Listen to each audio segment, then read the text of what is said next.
Olá, meu nome é Bruno, essa live é da Palavra que Alimenta. Deixa eu aumentar o brilho aqui que eu não estou enxergando nada.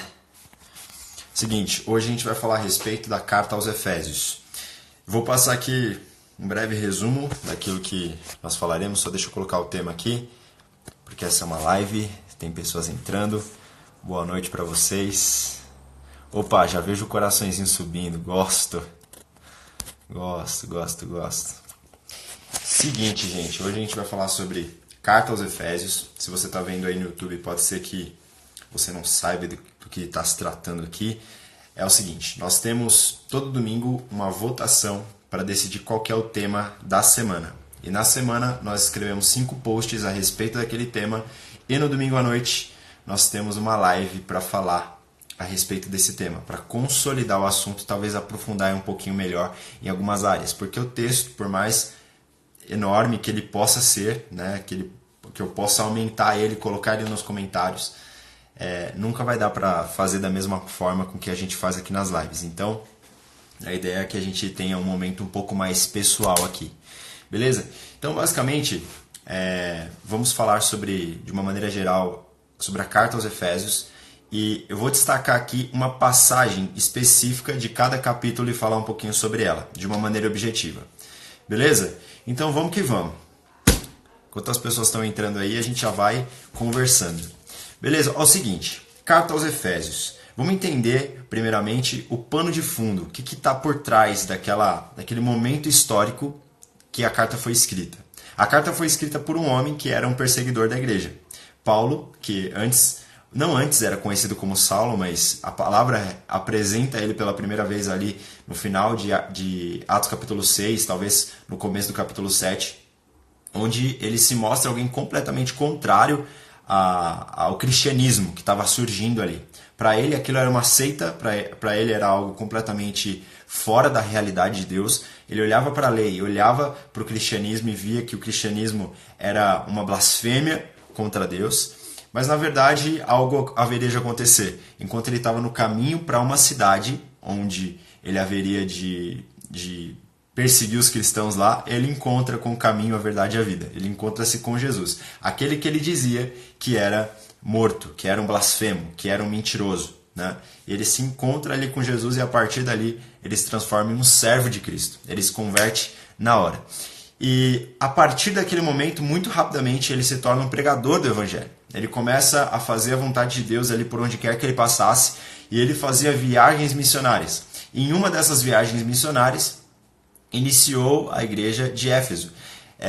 O evangelho já estava se espalhando, né? E já tinham pessoas ali que eram cristãs.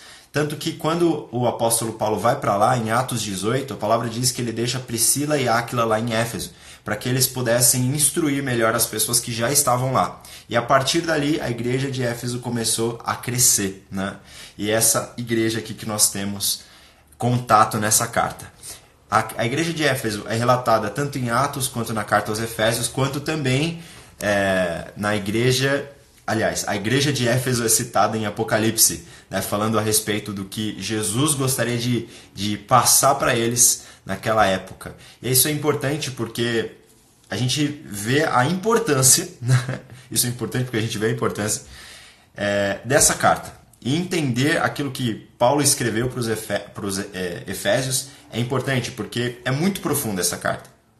Ela é extremamente profunda e tem muito conteúdo que a gente possa aproveitar. Né?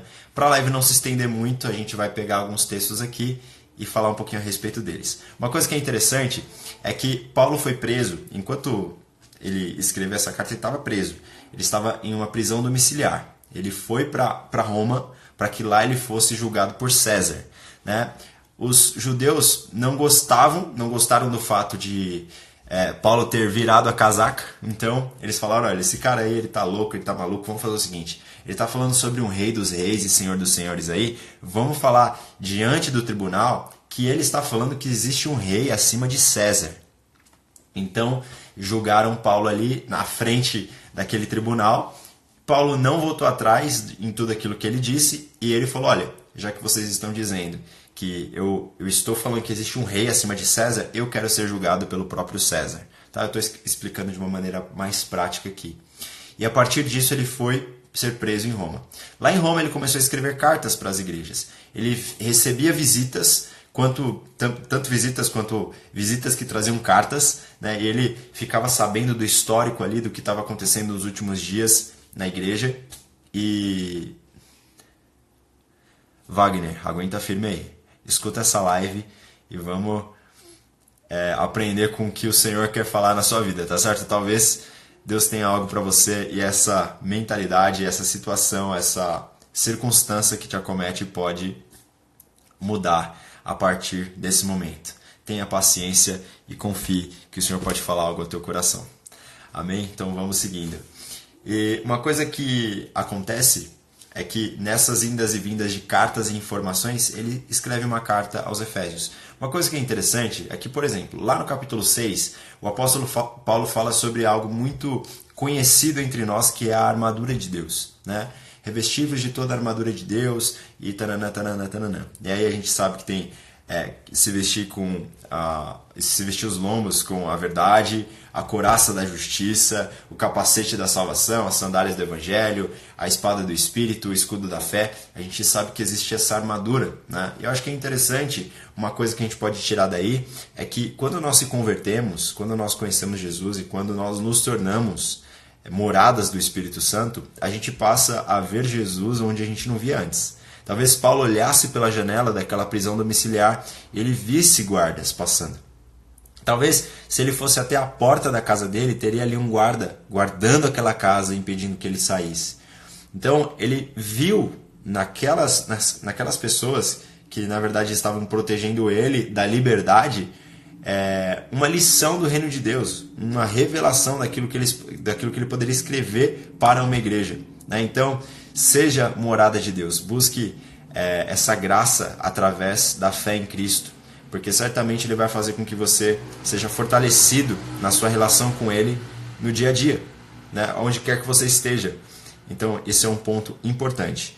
E nessa carta, que a gente pode talvez dividir em duas partes, a primeira parte, do capítulo 1 ao capítulo 3, ela é um pouco mais conceitual. Do capítulo 4 ao capítulo 6, que é o capítulo final, a gente pode perceber que ela é um pouco mais prática, né? E esse é um ponto importante, perceber essa diferença de conteúdos dentro da mesma epístola, da mesma carta. Tá certo? Então vamos lá.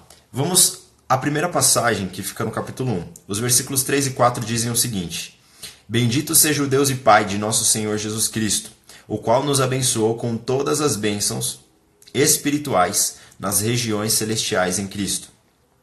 Pois nele somos elegidos antes da fundação do mundo para sermos santos e irrepreensíveis diante dele.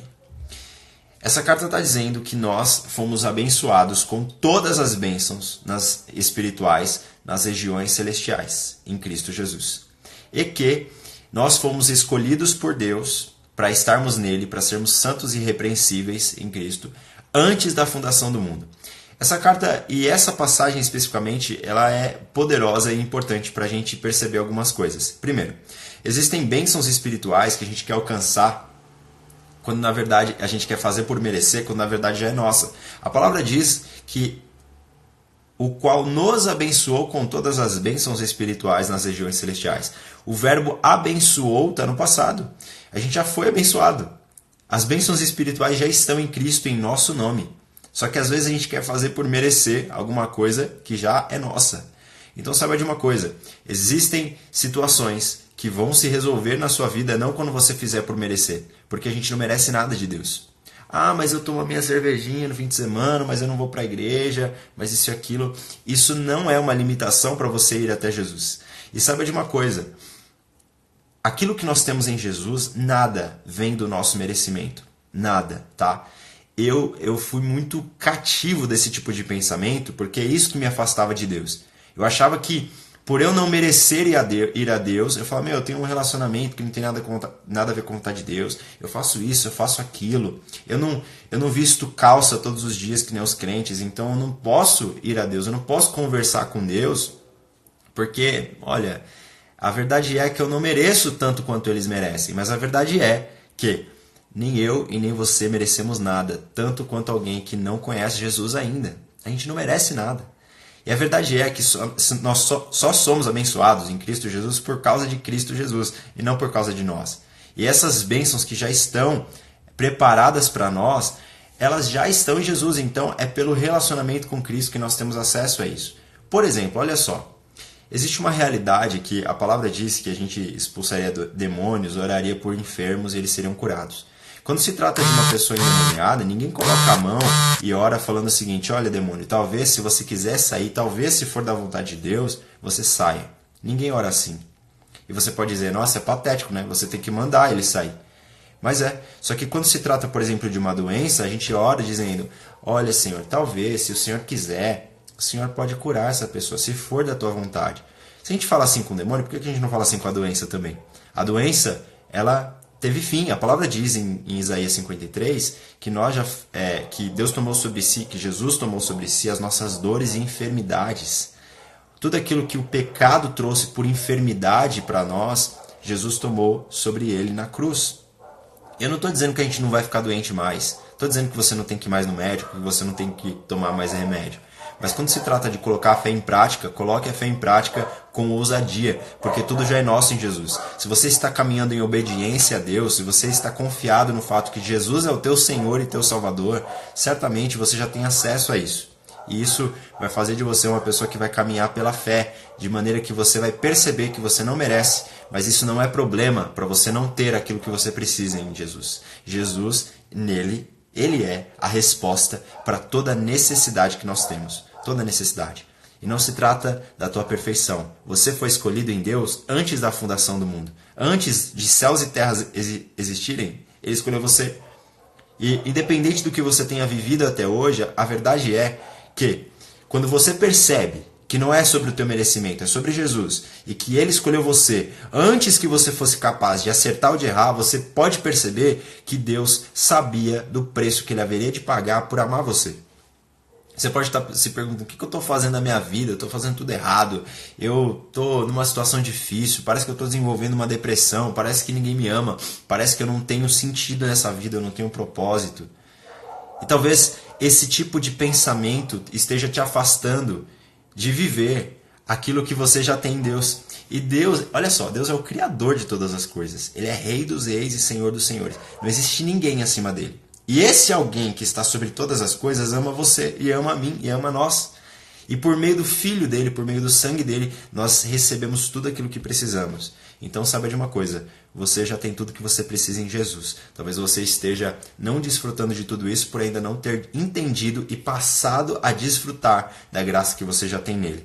Então esse é um ponto importante para nós partirmos daqui. E a carta aos Efésios é uma poderosa ferramenta contra as mentiras de Satanás que te mantém afastado daquilo que Deus tem para você.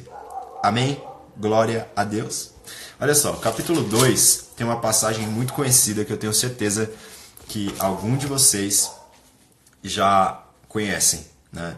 Que inclusive eu falo bastante aqui nas lives, inclusive teve um post essa semana na terça-feira. O texto diz assim, ó: pois é pela graça que sois salvos, por meio da fé. Isso não vem de vós, é dom de Deus. Não vem das obras, para que ninguém se glorie diante dele. Então, o texto está dizendo que, olha, ninguém vai ser salvo pelas obras. Porque ninguém vai poder chegar diante de Deus e dizer: eu quero a minha salvação, dá ela aqui, porque eu fiz por merecer. Sabe aquela velhinha lá? Eu ajudei ela a atravessar a rua. Sabe aquele cego lá? Eu dei uma esmola para ele.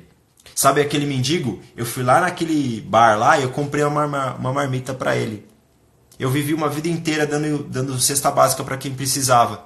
Eu até errei ali. Eu até pequei ali e, nossa, aquilo eu me arrependo. Eu me arrependo. E eu fiz algo bom depois, então eu paguei por aquilo que eu fiz de errado. Ninguém vai poder fazer isso, isso é patético. Porque Deus é santo. E Deus, ele não vai. Deus é santo, perfeito, e os padrões de qualidade dele estão muito acima daquilo que a gente pode alcançar.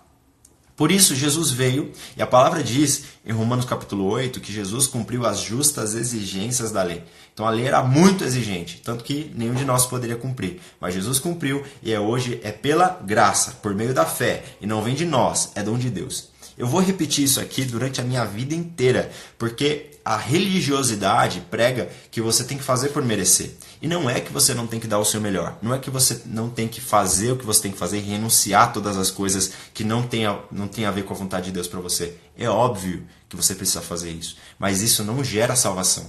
Isso é apenas um resultado de você entender que você já é salvo em Deus, que você já é aceito por Deus. Porque Ele te escolheu antes da fundação do mundo. Ele já te entregou tudo em Jesus. E Ele faz com que Jesus seja o caminho para que você se aproxime dele e desfrute daquilo que você já tem nele, e não daquilo que você precisa conquistar. Você pode até falar, já perdi muito tempo, era para eu me converter há mais tempo atrás, era para eu ter feito isso, aquilo. Olha só, você não precisa do seu mérito, você não precisa da sua capacidade, você precisa de fé. Quando você crê em Jesus, naturalmente você se coloca nos trilhos da vontade de Deus para você.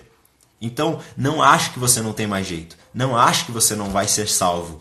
Isso pode mudar agora, basta você crer em Jesus e entregar sua vida para Ele e firmar um compromisso com Ele, porque a palavra diz que se com nossa boca nós confessarmos que Jesus Cristo é o Senhor e crermos no nosso coração que Deus o ressuscitou dentre os mortos, nós seremos salvos. Existem dois passos que Romanos 10:9 dá para que a gente seja salvo. Primeiro, crer que Jesus Cristo é o Senhor.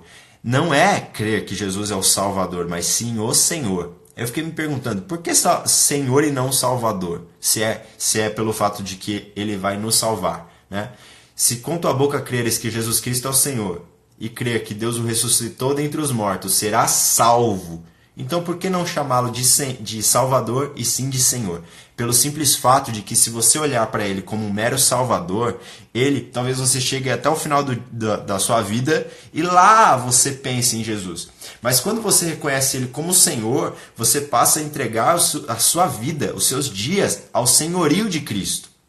Porque vai chegar naquele grande dia lá, Mateus capítulo 7 diz que muitos vão chegar para Ele e vão dizer, Senhor, Senhor, e não serão salvos.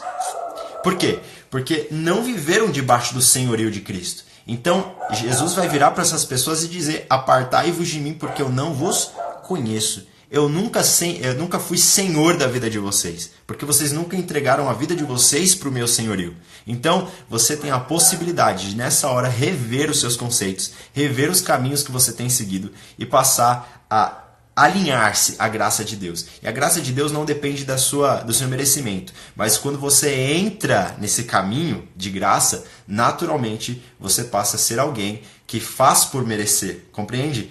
Você nunca vai merecer, mas você passa a viver uma vida que glorifica aquilo que Deus fez na sua vida. As pessoas vão olhar para você e vão perceber que você foi destinado para boas obras, você foi destinado à santidade, você foi destinado à irrepreensão. Ninguém vai olhar para a sua vida e ficar te repreendendo pelos erros que você sempre comete. Você vai cometer erros? Sim, naturalmente. Mas você vai caminhar de uma maneira mais excelente do que fazia no passado. E a graça de Deus vai gerando isso em você. E não depende de você. Isso é dom de Deus. E a palavra dom aqui é presente. É como se você recebesse um presente. E aí, eu posso te dizer nessa hora, você que está ouvindo isso pela primeira vez, ou talvez você que ainda não deu uma resposta a essa palavra, eu posso te dizer o seguinte, é como se por meio dessa palavra aqui, que está sendo lançada ao teu coração, Deus pegasse uma caixinha de presente, assim com um lacinho bem bonitinho, e fizesse assim para você. Você aceita ou não? Porque se é um presente, você não tem a obrigação de aceitar. Você aceita se você quiser. E o presente está sendo aqui, ó. Você quer? Você aceita? Então receba. Receba pela fé. Creia que é pela graça e não porque você merece. Talvez, se eu disser para você que é por merecimento, primeiramente eu não estaria alinhado à palavra de Deus. E segundo, você se frustraria, porque você olharia para si mesmo e veria, nossa, eu sou falho. As pessoas falam mal de mim, mas se elas soubessem o que eu sei ao meu respeito, elas falariam mais mal ainda, né? Então, você não seria salvo, mas pela graça a coisa muda de figura, tá certo? Olha só, no capítulo 3, no versículo 20, diz o seguinte, ora, aquele que é poderoso para fazer tudo muito mais abundantemente além daquilo que pedimos ou pensamos, segundo o poder que em nós opera. Paulo está dizendo aqui que o Espírito Santo, que o poder de Deus, que a relação com Jesus é capaz de fazer com que a gente receba mais do que a gente pensa ou imagina, ou melhor, daquilo que pensamos ou pedimos. Então você pode perceber que você nunca vai saber que Deus faz muito além do que você pensa ou imagina, do que você pede ou pensa, melhor dizendo. Você pode pedir para Deus alguma coisa e você pode pensar alguma coisa. E Deus vai fazer melhor do que isso. É o que o apóstolo Paulo está dizendo aqui. Você pode receber esse algo além. Só que eu vou te dizer uma coisa. Paulo só percebeu isso por ter um relacionamento com Deus. Sabe por quê? Olha, siga uma linha lógica aqui. Você só vai saber que você está recebendo algo além do que você pede se você pedir. Você só vai receber algo além do que você pensa se você pensar. Concorda? Então Paulo está dizendo que ele é poderoso para nos entregar mais do que a gente pensa ou pede. E o que eu quero dizer com isso? Você só vai perceber isso na sua vida, na prática, quando você pedir e pensar. Ou seja, quando você tiver um relacionamento com Deus. Quando você tiver uma vida de oração a Ele, de conversa com Ele, de se relacionar mesmo no dia a dia. Eu não estou falando simplesmente da oração que você faz no domingo à noite na igreja. Eu estou falando a respeito de uma vida de relacionamento com o Pai. Isso vai fazer com que você experimente aquilo que Paulo descreve aqui. Eu tenho vivido aquilo que Paulo descreve aqui.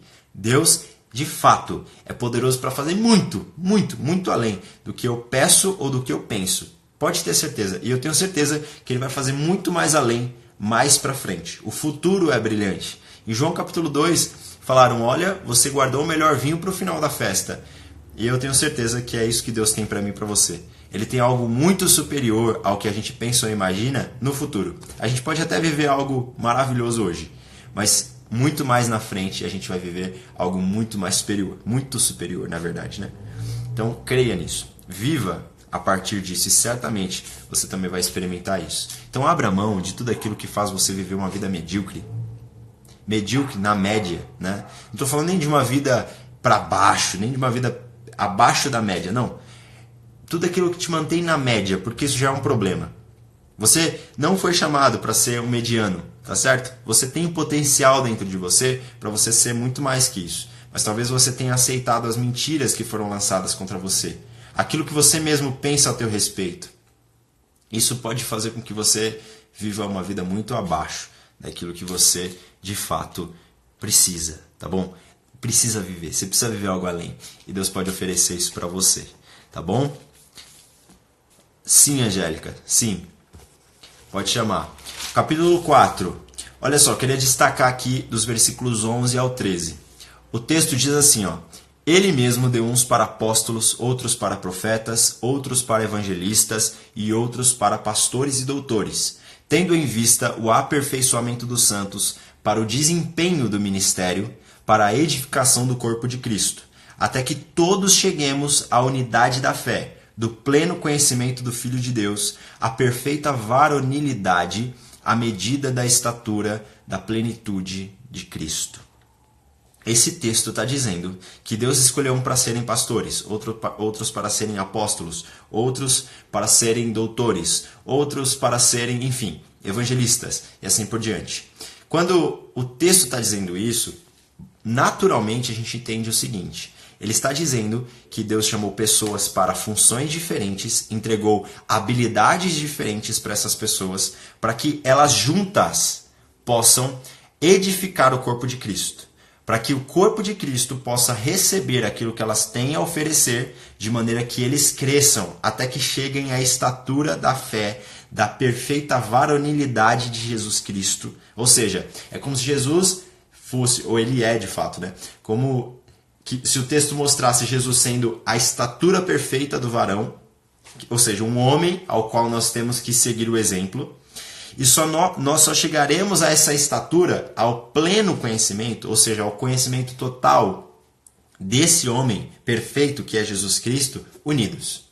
É como se o texto dissesse que eu tenho uma visão a respeito de Jesus e eu tenho habilidades das quais ele me deu, e você tem outras. Pode ser que você pense, não, eu não sei pregar, eu não sei cantar. Isso não importa, porque quando a gente olha para quão vastas são as habilidades das quais Deus derrama sobre as nossas vidas, a gente percebe que a gente não precisa ser pregador, a gente não precisa ser pastor para que a gente possa edificar as pessoas ao nosso redor à medida que nós evoluamos a estatura do varão perfeito. Aqui existem alguns itens, né, que a gente considera como o ministério que a gente exerce dentro da igreja.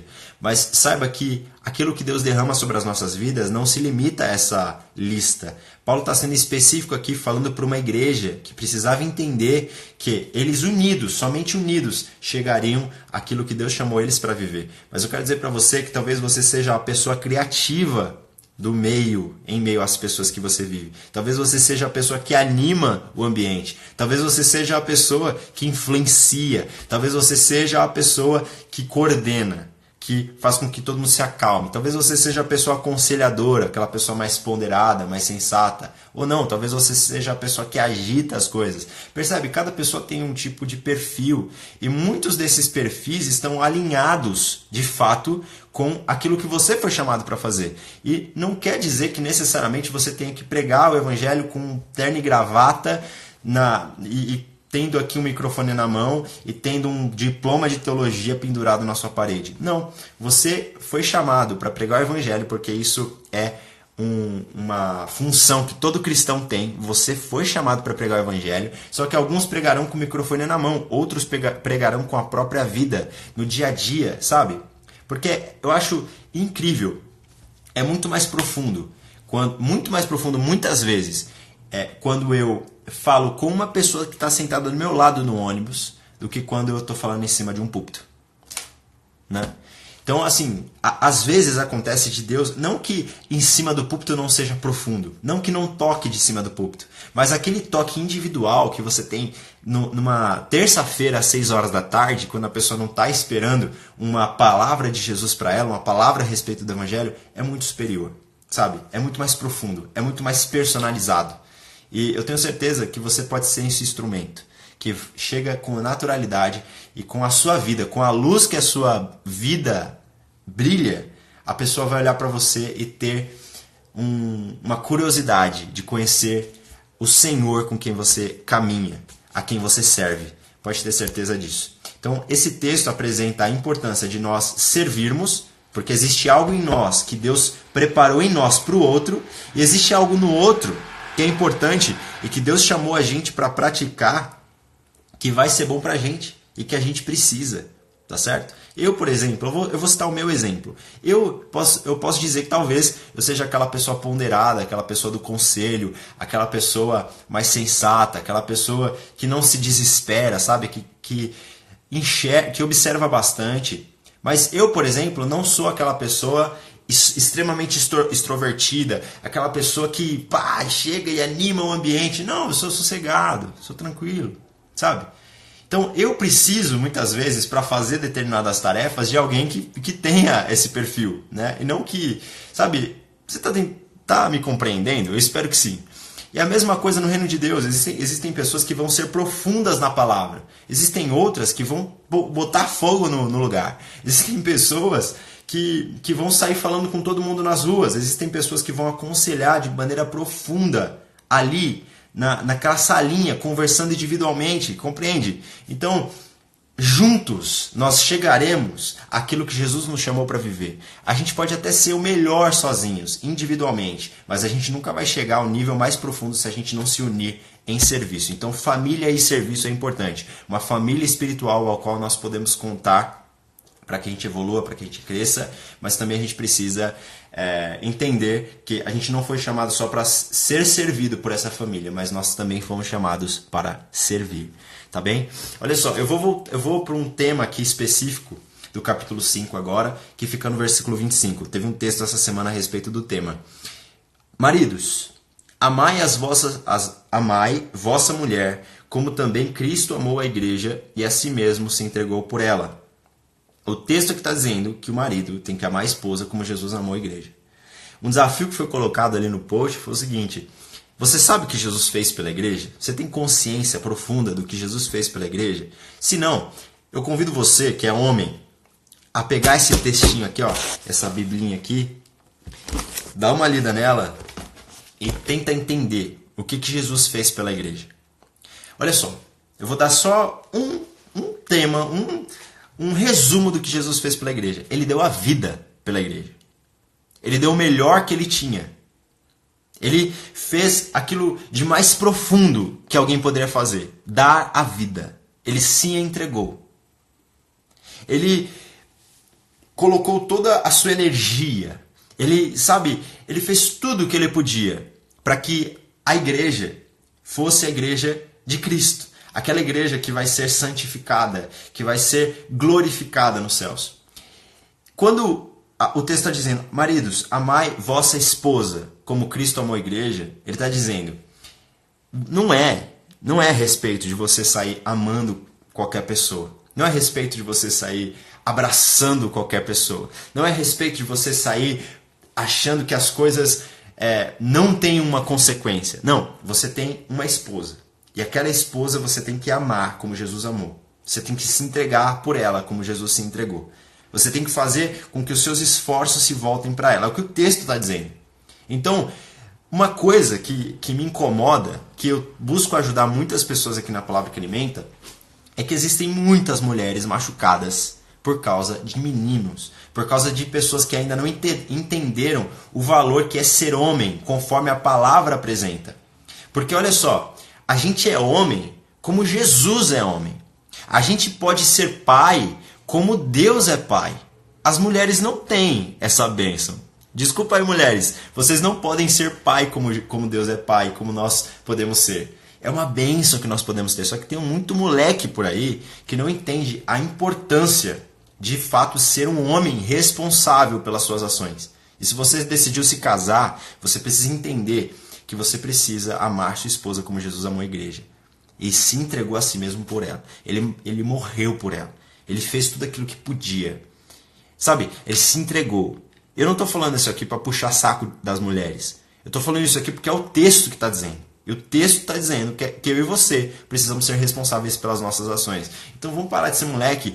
Tem tanta menina aqui, ó, tanta mulher, tantas pessoas machucadas, destruídas por causa de homens que entraram na vida delas e saíram. Eu já fui uma pessoa que fiz isso. Porque eu não conhecia Jesus. Eu não sabia da importância que era estar em Jesus. Eu não conhecia o amor de Cristo sobre a minha vida. E aí, quando eu me arrependi, eu dei minha volta, rolou uma metanoia na minha cabeça. E eu percebi que de fato aquilo não era o que Deus queria para a minha vida. Então, mudou a situação. E hoje, por mais que eu não seja casado, eu já amo a minha esposa. Porque eu não preciso ter ela do meu lado para eu amá-la. Eu já respeito ela, eu já amo ela, eu já oro por ela. E eu sei que ela vai ser grata por isso.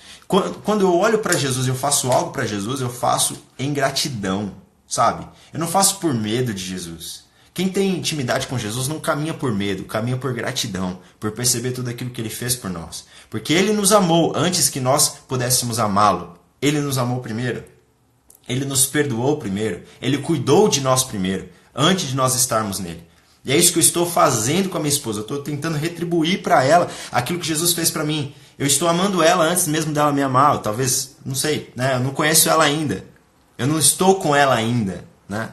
Eu, por exemplo, talvez ela esteja vivendo hoje uma vida que não glorifica a Deus. Porque talvez ela ainda não tenha conhecido Jesus e quer saber, eu perdoo ela, porque Jesus me perdoou. E eu amo ela verdadeiramente. Eu cuido dela em oração. Por quê? Porque eu sei que eu tenho que colocar em prática esse texto aqui. Porque eu tenho que amar ela como Jesus amou a igreja. E Jesus amou a igreja antes mesmo da igreja estar com ele. Compreende? Então quando a gente entende essa profundidade desse texto aqui, a gente para pensar e olha, percebe que mesmo que se você não seja casado ou casada, e aí é aberto, você não foi chamado ou chamada, você não foi criado ou criada, o teu coração não foi feito para você se relacionar com muita gente. Cada relacionamento que você vive, cada relação que você entra e sai, gera feridas no seu coração. E isso vai ser uma consequência para o teu casamento, se você não tratar isso. Então para de tentar tapar os buracos do seu coração com relacionamentos, com prazer, por exemplo. Isso é destrutivo. E aquilo que você precisa, o buraco que você tem, não é de um namorado ou uma namorada. É de Jesus.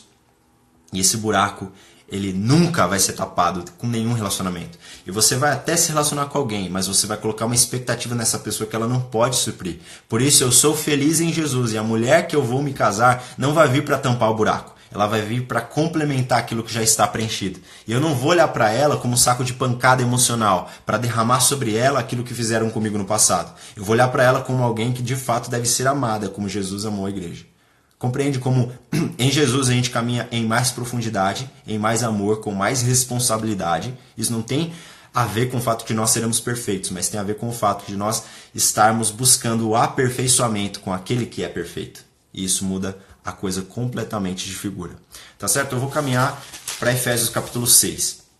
Aqui fala-se a respeito da armadura de Deus. O versículo 11 diz o seguinte: revesti-vos de toda a armadura de Deus. Eu vou destacar aqui o toda. Só oração, né? Eu achava o seguinte, que a gente orava, aí uma armadura espiritual descia do céu e grudava no nosso espírito, e aí a gente estava protegido de Satanás. O texto não diz isso.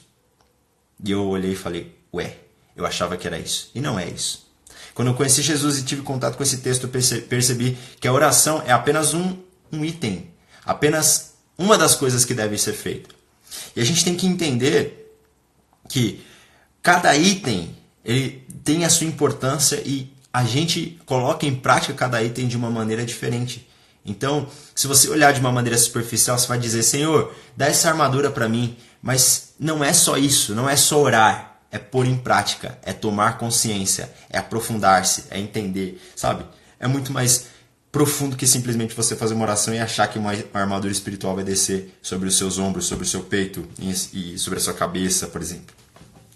Uma coisa interessante aqui é que o texto começa no versículo 11 dizendo: revesti-vos de toda a armadura de Deus. Alguém que se reveste, na verdade, está se vestindo de novo, está revestindo, vestindo de novo.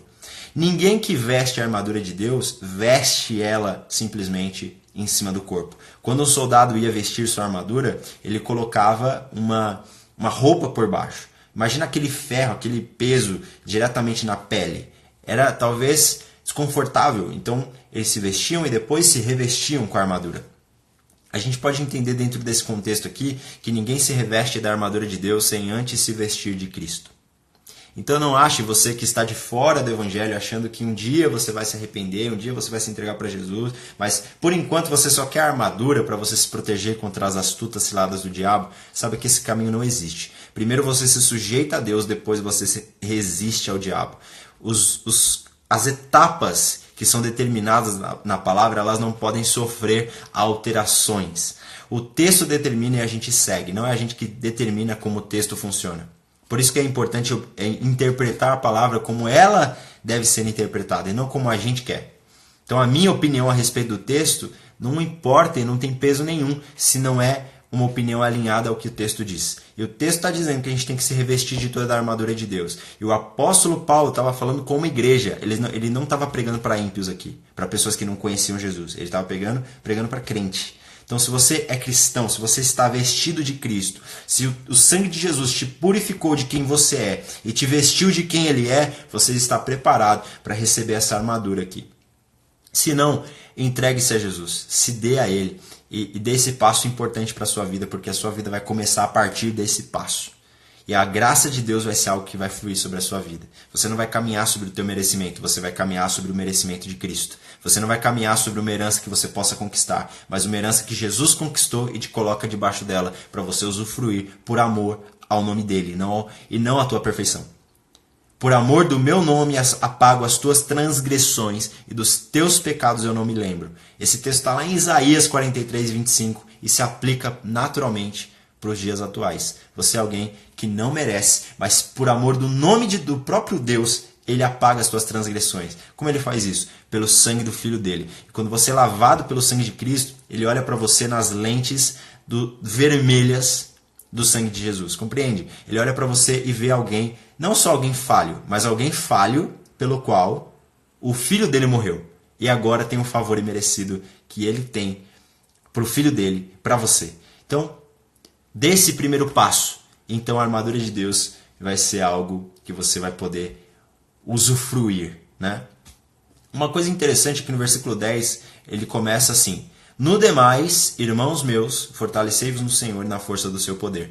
Ele fala no demais. É como se ele dissesse, olha, eu já disse muitas coisas importantes durante essa carta. Falei no capítulo 1 a respeito da graça e das bênçãos que você já tem em Jesus. No capítulo 2 eu falei sobre a salvação pela graça e falei da unidade do corpo de Cristo. No capítulo 3 falei sobre os mistérios da igreja e sobre o fato de que Deus é poderoso para fazer muito mais do que a gente pensa ou pede. Eu falei no capítulo 4 a respeito da importância da família e do serviço. Eu falei no capítulo 5 sobre alguns temas, dentre eles o fato de que a gente tem que amar as nossas esposas como Jesus amou a igreja. E no capítulo 6, no demais, fortalecei-vos no Senhor e na força do seu poder. É como se o apóstolo Paulo estivesse dizendo, eu teria muito mais para dizer para vocês, mas eu posso condensar tudo aquilo que eu preciso dizer nessa frase. Fortalecei-vos no Senhor e na força do seu poder. E aí ele dá um meio para fazer isso, que é a armadura de Deus. Então, isso denota a importância do texto a respeito da armadura de Deus. E aqui, no versículo 12, ele diz que a nossa luta não é contra a carne nem contra o sangue, mas contra os principados e contra as potestades. A nossa batalha não é contra pessoas, é contra Satanás. Basicamente é o que ele está tentando dizer. E uma coisa interessante a respeito disso é que, se a nossa luta fosse contra pessoas, talvez o texto pudesse dizer o seguinte, Cida, Adair, Dayana, façam o seguinte, visitem a próxima academia de jiu-jitsu ou de muay thai mais próxima da sua casa e comece a treinar, porque a tua luta é contra pessoas. E se as pessoas forem mais fortes que você vai se dar mal. Então vá lá fazer uma academia, vai fazer uma musculação, muda essa alimentação aí, aprenda jiu-jitsu, porque você não vai vencer as pessoas se você não fizer isso. O texto diz isso? Não faz sentido nenhum. Por quê? Porque no versículo 12, a palavra está dizendo que a nossa luta é contra Satanás e não contra pessoas. Então sabe de uma coisa, as pessoas que são aprisionadas por pensamentos que não provêm de Deus, pessoas que estão aprisionadas aos valores do mundo, essas pessoas elas não vão para Cristo por meio da porrada, por meio da panelada na cabeça. Essas pessoas vão se converter a Jesus espiritualmente. E você vai vencer as astutas ciladas do diabo, você que já é cristão, você vai vencer as astutas ciladas que o diabo tem contra a sua vida, não é na porrada. Então entenda uma coisa, por isso que o texto está dizendo, fortalecei-vos no Senhor. Por quê? Porque se Deus é poderoso e criador dos céus e da terra, Ele tem poder para mudar essa situação espiritualmente. Então você não pode fazer nada contra Satanás pelas suas mãos. Seja você o bodybuilder que for, você precisa de Jesus para vencer essas batalhas. Por isso você precisa, juntamente comigo, conosco, fortalecer-se no Senhor e na força do poder dele. Somente assim nós venceremos essa batalha. E para resumir a respeito da armadura de Cristo, existem alguns itens, 6 itens que estão listados nessa armadura, que é cingir os lombos com a verdade. Quem é a verdade? Jesus. Jesus disse, eu sou o caminho, a verdade e a vida. O outro item, na verdade, é a couraça da justiça. A couraça da justiça, quem é a justiça? Né? Jesus morreu por nós para que nós fôssemos feitos justiça de Deus. Ele se fez pecado para que nós fôssemos feitos justiça de Deus. Quem caminha por meio de Cristo, caminha em justificação ao que Ele fez por nós, por meio do que Ele fez por nós. Então, naturalmente, a nossa justiça é Jesus. Então, couraça da justiça e vestir-se os lombos com a verdade, cingir os lombos com a verdade. E voltando aqui para a gente entender o que esses itens significam, olha só, cingir os lombos naquela época talvez significasse prontidão. Por quê? Os homens ou as mulheres usavam vestes longas. Então, quando eles faziam... Opa, vou espirrar. Toda vez que eu aviso eu não espirro. Os homens, as mulheres, eles vestiam vestes longas. Então, quando eles iam fazer algum trabalho braçal, eles cingiam os lombos, ou seja, eles colocavam um cinto para que eles pudessem fazer esse serviço. Então, quando se cingia os lombos, mostrava-se prontidão. Eu estou pronto para o trabalho. Então, você tem que cingir os lombos com a verdade. Ou seja, você tem que estar preparado em relação à verdade de Deus. Porque Satanás é o pai da mentira. E ele vai usar mentiras para fazer com que você se frustre, para fazer com que você não viva aquilo que você foi chamado para viver. A couraça da justiça, a couraça em si, é um item que era um item duro, que protegia o peito e as costas. O peito, a barriga e as costas. E isso era importante porque se um soldado avançasse contra o inimigo, ou ele recebesse um ataque do inimigo com o coração desprotegido, com o intestino desprotegido, com o pulmão desprotegido, ele estava pedindo para morrer. Porque qualquer golpe de espada, por exemplo, acabaria com ele, tiraria ele de batalha. E a couraça é a couraça da justiça. Fomos justificados por Jesus. E nessa justificação a gente tanto ataca quanto defende de maneira ousada, assim a gente pode dizer. Um outro ponto é calçar os pés com a preparação do Evangelho da Paz. A gente caminha sobre o Evangelho. Quando nós se convertemos a Jesus, nós caminhamos sobre o Evangelho. A gente caminha sobre a realidade que o Evangelho apresenta. A gente caminha sobre as boas novas. E é isso que o texto está apresentando. Aquela época, a época de Paulo, era uma época onde tinha muita pedra, tinha pedra para todo lado. Se um soldado fosse para uma batalha descalço, ele não ia conseguir ter um bom desempenho, né? E tanto é que entre as pedras, uma estratégia de guerra era colocar lanças no chão. Então, quando os homens avançavam, eles pisavam nas lanças, se machucavam, se feriam. Então, a sola era feita de um material bem rígido. Isso fazia com que eles tivessem os pés protegidos. E a gente tem que caminhar sobre a verdade do Evangelho. Tá certo? E olha só, uma outra realidade aqui que é apresentada a respeito das armaduras de Deus, outro item, é o capacete da salvação. Quando você usa o capacete da salvação, você percebe que, aliás, não preciso nem falar da importância do capacete em uma batalha, mas você percebe, quando você caminha com Cristo, que, de fato, Ele é o nosso Salvador. E se Ele é o nosso Salvador, o nosso Senhor, nosso Salvador, enfim, o que Ele é, né? Se Ele é o que é diante de nós, a gente não perde a salvação. Se a gente caminha com Jesus, a gente não perde a salvação. Isso não dá para acontecer. Se você está obedecendo Jesus, caminhando com Jesus, caminhando sobre a graça de Deus, você não vai ser condenado. Quando você entende isso, você está protegido. Sabe por quê? Porque uma coisa que muitos pensam é: putz, eu pequei. Eu vou sair da igreja, não quero mais saber da igreja, eu tô com vergonha de ir lá, eu pequei, sabe aquela irmãzinha? Então, já era pra mim, pequei, eu não mereço uma segunda chance, eu conheço a verdade, eu fiz esse negócio, não dá pra mim mais, sabe? As pessoas pensam isso e falam: olha, eu não mereço uma segunda chance. Sabe qual é o erro de quem pensa isso a respeito da segunda chance? É achar que merecia a primeira chance. A gente não merece. A segunda chance a gente não merece, a terceira chance a gente não merece, a primeira a gente não merecia, a quinta também não. Então entenda, você não vai ficar abusando, né, disso. Obviamente que não. Quem abusa disso não conheceu a graça de Deus. Quem fica brincando com o pecado ainda não conheceu a graça de Deus. Se é o teu caso, se arrependa e se lance para Jesus. Ele pode resolver esse problema pelo Espírito Santo e não por uma simples mudança de comportamento. Mas entenda uma coisa: quando você percebe que você em si mesmo não tem meios de se salvar, mas em Cristo não tem meios de se perder, como Martinho Lutero disse, aí a coisa muda de figura no teu relacionamento com Deus. Judas traiu Jesus e morreu, né? Mas Pedro traiu Jesus e não morreu. Pedro praguejou contra Jesus, disse: eu não conheço esse homem, mesmo depois de ter dito que ele morreria por Jesus se necessário. Ele traiu Jesus. Eu vou morrer por você. Aí chega na hora, ele pragueja contra você. Isso é traição. Mas ele não morreu, ele não se suicidou, ele não foi condenado, muito pelo contrário.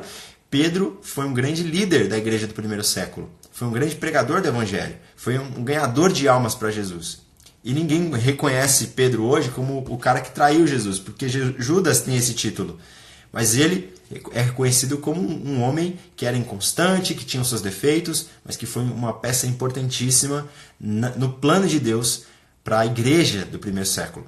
Então quero dizer para você que o capacete da salvação é o que vai te manter protegido contra afastar-se de Jesus.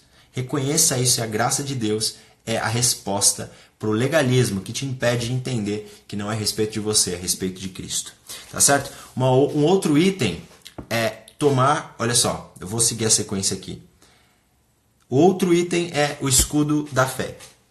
O escudo da fé diz que, nesse texto, né, Paulo diz a respeito dele que os dardos inflamados de Satanás até viriam contra nós, mas a gente apaga esses dardos inflamados pelo escudo da fé. A gente pode entender esses dardos inflamados como qualquer coisa que Satanás lança contra a nossa vida, né, para tentar nos destruir.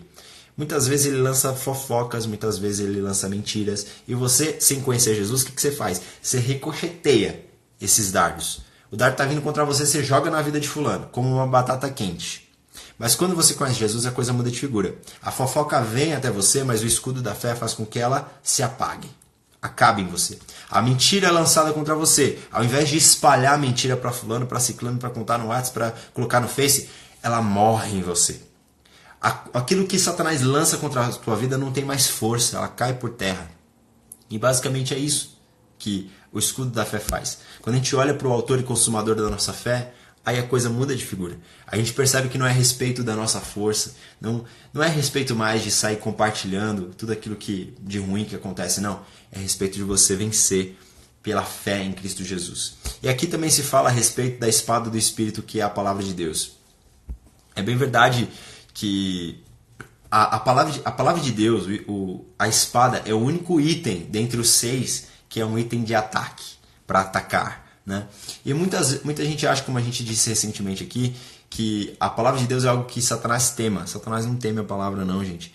Ele conhece a palavra melhor que a gente. O problema não está em conhecer, o problema está em praticar. Eu posso ser uma pessoa que cita versículos de frente para trás, de trás para frente. Se eu não viver esses versículos, se eu não estiver alinhado a Jesus, eu vou ser uma piada para Satanás. E ele não vai ter problema nenhum em se achegar até mim e tocar a minha vida. Mas a palavra de Deus diz que aquele que é nascido de Deus, o maligno não toca. Ou seja, quem é nascido de Deus obedece a palavra.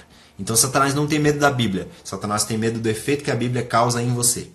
Porque se ele olhar para você e ver uma pessoa encharcada pela palavra de Deus, ele não vai ter meios de atingir sua vida. Mas você vai ter autoridade para ir contra ele. Por isso, a espada. Compreende? De uma maneira geral, eu queria fazer uma live curta, mas não teve jeito. Eu senti de falar algumas coisas aqui. Sei que Deus trouxe essa palavra para alguém que está assistindo, tanto ao vivo aqui, quanto no YouTube, porque essa mensagem vai para o YouTube. E a gente entende que em todas essas situações que foram listadas aqui, do capítulo 1 ao capítulo 6, a gente pode perceber uma coisa. Jesus é o centro da Bíblia. Ele é o tema. De capa a capa, Jesus é o tema da Bíblia, seja no Antigo Testamento, seja no Novo. E nessa carta não é diferente. Ele é o tema principal da carta. Ele é aquilo que a carta aponta do início ao fim. Ele é a razão de tudo. E ele é o centro do Evangelho. Ele é o centro da Bíblia. E ele nos convida, por meio de sua palavra, a ser o centro da nossa vida também.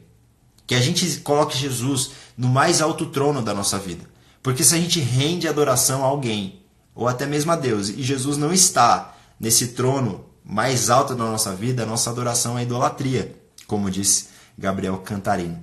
Então a gente tem que entender que se tudo isso é a respeito de Jesus, se a armadura de Deus é a respeito de Jesus, Jesus é a essência de todos esses pontos que foram citados aqui, se a gente tem acesso à graça por meio de Jesus, se a gente... Poxa, se tudo já nos foi dado em Jesus... uma coisa que eu quero finalizar aqui, para a gente entender a importância de Jesus em tudo isso, em Efésios capítulo 1, versículo 3, diz que nós já recebemos todas as bênçãos espirituais nas regiões celestiais. Aí lá em Efésios 6, no versículo 12, diz o seguinte, pois não temos que lutar contra a carne nem contra o sangue, mas sim contra os principados, contra as potestades, contra os poderes deste mundo tenebroso, contra as forças espirituais da maldade nas regiões celestiais. Um texto está falando que nós já temos tudo nas regiões celestiais, e outra diz que Satanás briga para que a gente não alcance aquilo que nós já temos nas regiões celestiais. Então, uma guerra que é travada o tempo inteiro é fazer com que você não viva por meio da fé em Jesus, para que você não alcance aquilo que você já tem em Jesus. Porque tudo já está nele. Aí Satanás quer fazer com que isso seja impedido. Né? Mas saiba de uma coisa, quando você entende a profundidade dessa conexão, a gente percebe a importância que é relacionar-se com Jesus, entregar-se a Jesus e colocar Jesus como centro da nossa vida. Porque Satanás não vai ter poder para fazer com que a gente não viva o que a gente foi chamado para viver. Então esse é o meu apelo final para você. Entregue-se para Jesus. Se você já está em Jesus, aproxime-se, relacione-se com Ele. Avance as barreiras. Sabe, tem coisas aí na sua vida que te impedem de avançar na relação com Deus. Que você dê um chute na porta daquilo que te impede de viver aquilo que Jesus tem para você. Tira da sua frente, seja lá o que for, coloca tudo em ordem, prepara a casa e entrega ela para Jesus, para que Ele conduza a sua vida, tá certo? A gente vai ficando por aqui. Caso eu possa te ajudar em alguma coisa, que você possa chamar no direct, mandar uma mensagem. Eu não garanto que eu vou responder rápido, mas eu respondo a todos, tá bom? Fica na paz, Deus abençoe e até a próxima, se Deus quiser.